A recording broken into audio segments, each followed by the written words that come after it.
Hello बच्चों, तो कैसे हो। चलिए आज स्टार्ट करते हैं क्लास 10th के एक्सरसाइज 1.2। एक थ्योरम। क्या है theorem? If P is a prime number. P क्या है?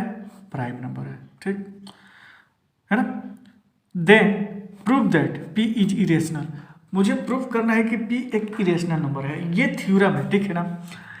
ये इसलिए मैं बताता हूँ कि क्लास 10th में, है ना, आपको प्रूफ करना पड़ता है कि √5 is irrational number, √2 is irrational number, √3 is irrational number. अरे √5, √2, √3 तो इरेशनल है ही, पता ही है आपको इरेशनल है, लेकिन प्रूफ किया जाता है।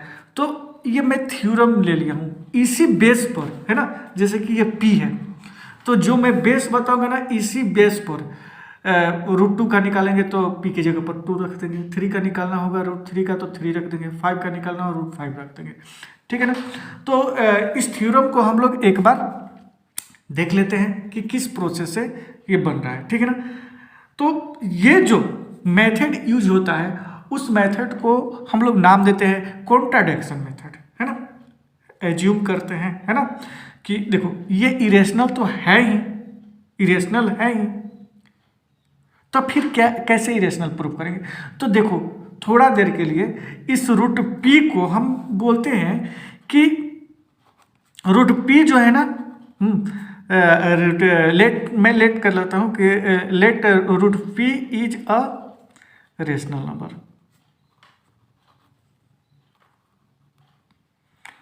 अब देखो ये जो √p है, इसको मैंने मान लिया कि ये रेशनल नंबर है, पहला चीज, है ना।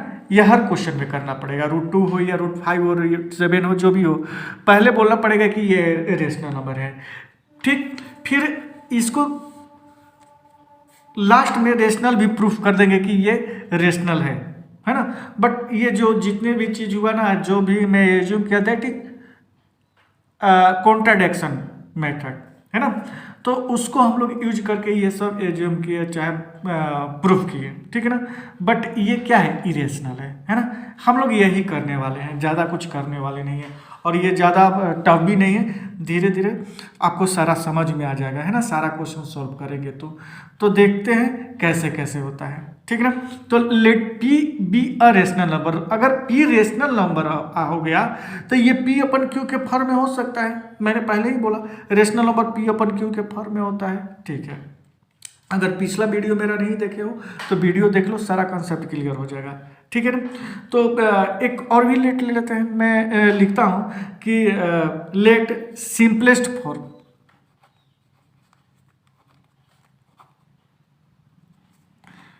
बी ए अपन बी, है ना।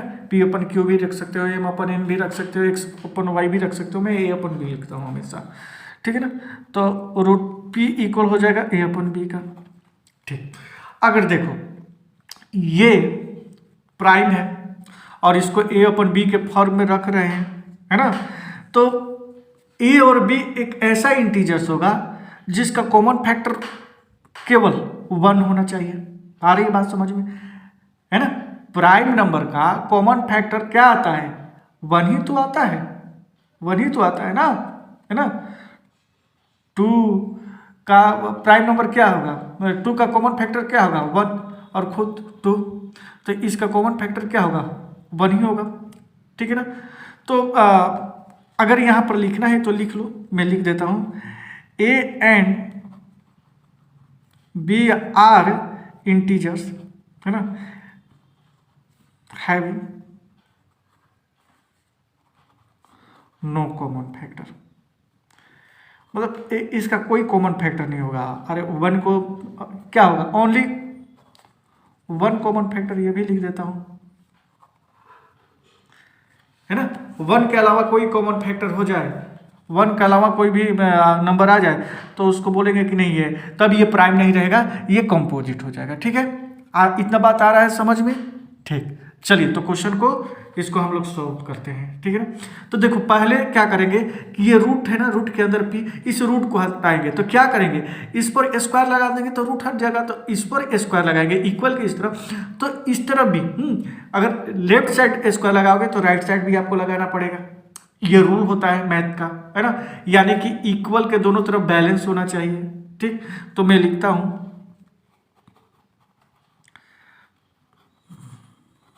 बोथ साइड,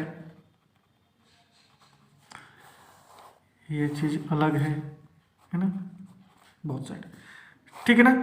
तो रूट पी का स्क्वायर कर दिए और ये अपन बी का भी स्क्वायर कर दिए, तो रूट पी स्क्वायर से रूट कैंसिल, तो पी बराबर क्या हो जाएगा, ए स्क्वायर अपन बी स्क्वायर, है ना, इंटरचेंज कर दो, है ना, पी को यहाँ ला दो और बी को पी के जगह पर पुट कर दो, होता है ना क्रॉस मल्टीप्लीकेशन, आ रहा है समझ में, मैंने कर दिया, ठीक है ना। अब देखो ये जो p है ए स्क्वायर में डिवाइड हो गया कि नहीं हुआ, ये जो p है ए स्क्वायर में डिवाइड हो गया, तो लिखेंगे यहां पर क्या, सुनो,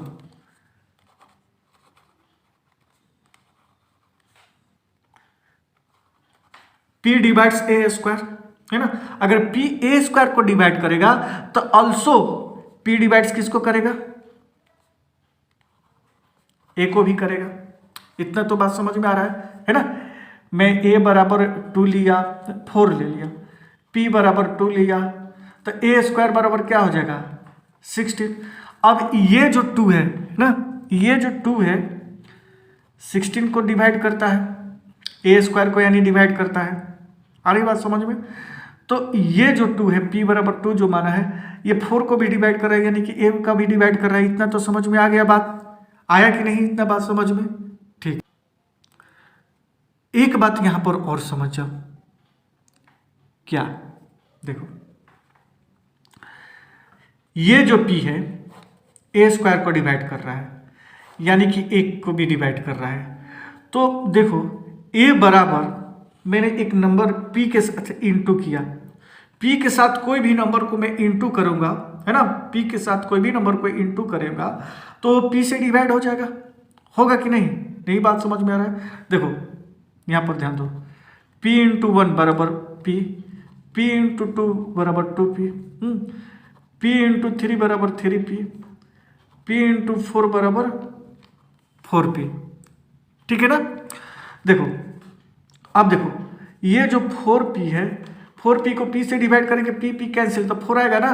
तो कहने का मतलब कि देखो ये तो p है, ये तो p है, बट 1 2 मतलब कि p के जितने भी मल्टीपल हैं, है ना, p के जितने भी मल्टीपल है उसमें p डिवाइड हो जाएगा। बात नहीं समझ में आ रहा है, 2 का मल्टीपल, 2 का टेबल 2 का मल्टीपल ही होता है, 2 1 जा 2, 2 2 जा 4, 2 3 जा 6, 2 4 जा 8, है ना। तो ये जितने मल्टीपल हैं 2 का, उसमें 2 डिवाइड हो जाएगा, है ना। फॉर एग्जाम्पल 5 का ले लो, 5 5 1 जा 5, 5 2 जा 10, 5 3 जा 15, 5 4 जा 20, तो ये जितने 5 के टेबल में है उन सारे नंबर में 5 से डिवाइड हो जाएगा ना। तो ये p भी क्या हो जाएगा, p के मल्टीपल में p डिवाइड हो जाएगा। तो क्या करेंगे 1 2 3 4, तो मैं कोई एक तो लिख नहीं सकता क्योंकि अलग अलग है 1 2, तो सारे को मैंने एक से ले लिया, तो p इंटू एक्स बराबर px, आ रहा है बात समझ में। तो ये px में p डिवाइड हो जाएगा, px में p डिवाइड हो जाएगा। तो मैंने बोला कि a बराबर px, एक की जगह पर मैं px रख दूं, ठीक है ना, ठीक। तो a की जगह पर px रख दूं, है ना। नेक्स्ट पेपर पर देख लेते हैं। तो a बराबर px, a बराबर px हो गया। देखो यहाँ पर बी स्क्वायर इक्वल में ए स्क्वायर अपन p, इसका इक्वेशन में 1 ले लेता हूँ, ठीक है ना। तो यहाँ पर लिखता हूँ पुट वैल्यू ए बराबर px इन इक्वेशन 1, इस वैल्यू को हम इक्वेशन 1 में पुट कर देंगे, है ना। ठीक, देखो कैसे करेंगे, इक्वेशन 1 तो यही है ना। तो बी स्क्वायर ऐसे ही रखता हूँ, ए की जगह पर क्या रखेंगे px, और ए क्या है स्क्वायर में है, तो px के ऊपर स्क्वायर कर देंगे, ऊपर में p, ठीक। अब इसको हटा देंगे, जरूरत नहीं है इसका, है ना। अब देखो बी स्क्वायर बराबर क्या हो जाएगा, बी स्क्वायर बराबर ये स्क्वायर ओपन होगा, तो P square x square upon में पी, ठीक। यहाँ पी स्क्वायर का मतलब होता है पी इंटू पी और डिवाइडेड बाई पी, और एक पी से पी कैंसिल, है ना। तो बचा क्या, बी स्क्वायर बराबर पी एक्स स्क्वायर, ठीक है ना। पी को मैं इधर लेता हूँ, इंटू में है तो डिवाइड में हो जाएगा, तो एक्स स्क्वायर बराबर B square divided by P हो गया। अब देखो ये जो पी है, देखो इसका फंडा क्या है, कभी भी इरेशनल प्रूव करना है √3 का, तो फंडा क्या है कि ये जो ए अपन बी हम लोग लिए हैं, है ना, ए अपन बी लिए हैं जो, तो एक बार ए से पी, ए स्क्वायर में पी को डिवाइड करवा दो, फर्दर ए से डिवाइड हो जाएगा पी, सॉरी ए में पी डिवाइड हो जाएगा, है ना, ठीक। यानी कि पी ए स्क्वायर में डिवाइड होगा तो ए में भी डिवाइड होगा, ये चीज़ दिखा दो, ठीक। अब इसी को फिर से पी को बी स्क्वायर में डिवाइड कर दो, आपको यही करना है ना। तो हम एक्स स्क्वायर बराबर बी स्क्वायर अपन पी हो गया, तो ये क्या हो गया, पी डिवाइड्स बी स्क्वायर, तो फिर वही लिखने वाले हैं कि ऑल्सो पी डिवाइड्स बी।